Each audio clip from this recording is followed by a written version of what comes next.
The biting wind cut through the silent night, carrying with it the scent of wet earth and decaying leaves.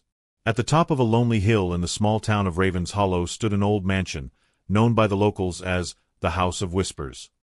For decades, the house had been the subject of chilling tales and rumors that sent shivers down even the most skeptical spines.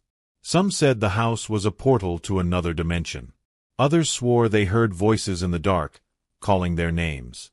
And on that night, 5 friends decided to tempt fate by entering the house. Act 1. The nightmare begins. Emma, Jack, Clara, Daniel, and Sophie had been inseparable friends since childhood. They had grown up hearing the eerie stories about the house, but they always dismissed them as mere superstitions. On that Friday the 13th, fueled by alcohol and a thirst for adventure, they decided to break into the mansion. Armed with flashlights, phones, and palpable nerves, they pushed through the rusty gate, which groaned as if the house itself was warning them to stay away. As soon as they stepped inside, the air seemed heavier, almost suffocating. The grand hall was immense, cloaked in dust and cobwebs, but the decor hinted at a decayed splendor: shattered crystal chandeliers, aged paintings, and a crimson carpet stretching to a towering staircase. The place seemed to breathe, each corner carrying an unsettling presence. "This place is incredible," Clara murmured, trying to mask her fear. Jack smirked, attempting to lighten the mood. "Maybe we'll meet a friendly ghost." But his humor failed to dispel the growing tension. As they explored the rooms, it became clear that the house seemed oddly alive. Floors creaked even when no one was walking, shadows flickered on the walls as if moved by an unseen light, and an unsettling sensation grew with every step. The air carried a faint metallic tang, and the sound of whispers seemed to drift just beyond their hearing range.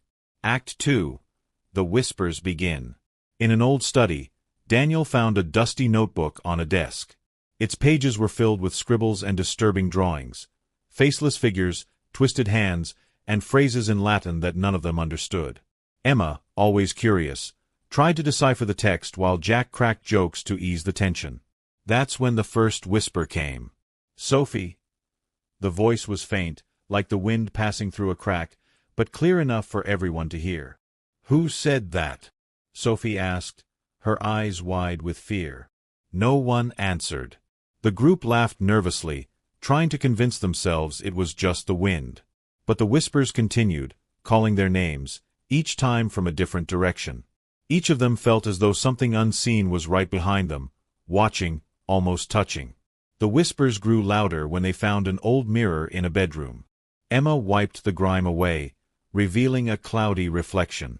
But their reflections didn't match their movements. Jack's reflection, for example, remained smiling even after his face turned serious. Sophie's image seemed to whisper, though her lips in reality stayed still. Panic set in as they realized the house's sinister grip was tightening. "We need to get out of here," Daniel said, his voice trembling. "This isn't normal." But the door they had entered through was now locked, even though no one had touched it. The windows, once cracked and broken, were now perfectly intact, blocking any hope of escape. Act 3. The Maze of Horrors. The mansion seemed to shift as the minutes passed. Hallways that once led to familiar rooms now ended in dead ends, and doors they had left open slammed shut on their own, leading them into a labyrinth. Rooms stretched impossibly far, and some hallways appeared to loop endlessly, as though the house was playing tricks on them. At one point, Clara got separated from the group when she entered a room looking for another exit. When the others noticed her absence, they searched for her, but the room she had entered no longer seemed to exist. Instead, there was only a long, dark corridor. Her screams echoed faintly, growing fainter until they stopped entirely.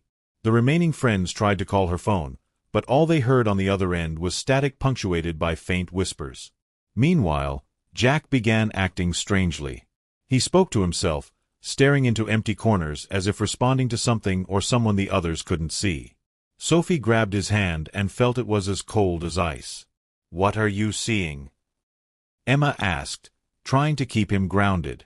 "They're here," Jack murmured with a chilling smile. "And they want us to stay." Climax. The horrible truth. Daniel stumbled upon a room that appeared to be a basement. Descending the stairs, he saw something that froze his blood. In the center of the basement was a summoning circle made of melted candles and human bones.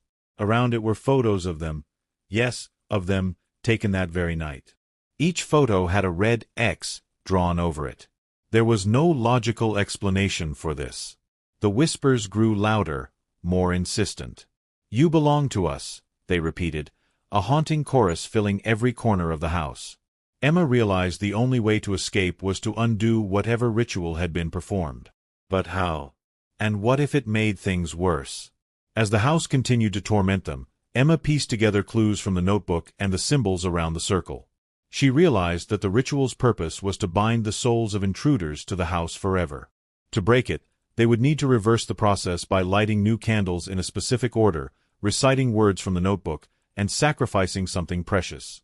Sophie was the next to disappear. She screamed for help as something invisible dragged her toward a door that slammed shut behind her. When Emma and Daniel tried to open it, it was too late. Resolution. The final price. Now only Emma and Daniel remained. Together, they decided to return to the basement and destroy the circle. But the house resisted them. Walls shifted, objects flew through the air, and the whispers became deafening screams. When they finally managed to break the ritual by setting the circle on fire, a blood-curdling scream echoed, as though the house itself was in agony. Suddenly, everything went silent. The doors and windows opened, revealing the cold, starry night outside. The two ran out without looking back. But as they reached the street, they realized something was wrong. The town was deserted. The lights in the houses were out, and the silence was absolute. When Emma looked at her reflection in a shop window, she saw nothing but shadows where her face should have been.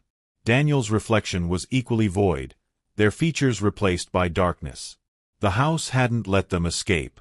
It had taken them to its own dimension, a place where time and reality no longer existed. To this day, anyone passing through Ravenshollow and looking up at the hill swears they can hear the whispers of Emma, Daniel, and the others, forever trapped in the House of Whispers.